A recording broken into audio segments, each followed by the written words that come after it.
स्वागत साथियों, मानवता प्रथम के बारे में जानेंगे। मानव सेवा ही हमारा सबसे बड़ा धर्म है।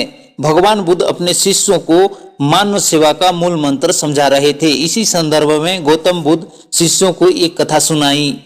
एक बार एक राजा वेश बदलकर रात के समय भ्रमण किया करता था कि कहीं कोई अधिकारी उनकी प्रजा को सता तो नहीं रहा है, कोई दुखी तो नहीं है, या कोई बदमाश लुटेरा इधर उधर तो नहीं घूम रहा है। इस विचार में घूमते हुए राजा एक रात भ्रमण करते हुए राजा नदी के किनारे पहुंचा।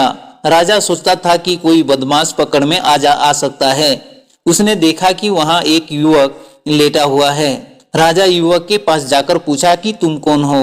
युवक ने पहले तो एक अजनबी को इतनी रात गए घोड़े पर देखकर सहमा गया। फिर युवक बोला, मैं लक्ष्मीबाई का दामाद हूँ, अपनी घरवाली को लेने जा रहा हूँ, पर मुझे इतनी जोर से बुखार चढ़ा है कि मैं एक कदम भी चल नहीं सकता। मैं सोचा रात को यहाँ आराम कर लूं तो सवेरे चलने के लायक हो जाऊंगा।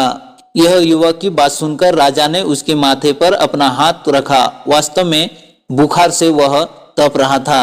राजा ने युवक से कहा, जाड़े के दिन है, यहाँ ब्यावान में अकेले रहना ठीक नहीं है, चलो मैं तुम्हें पहुंचा देता हूँ।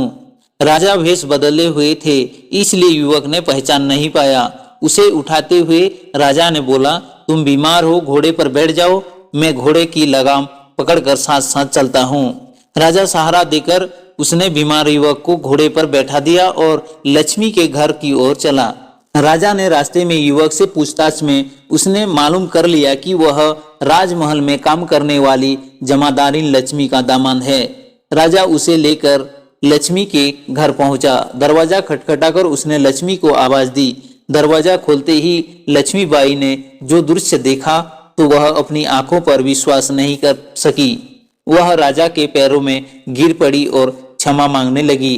राजा ने कहा, लक्ष्मी तुम यह क्यों भूल जाती है कि मैं राजा बाद में हूँ, पहले मैं मानव हूँ। पहले मानव होने के नाते मैं मानवता की सेवा करना मेरा पहला धर्म है।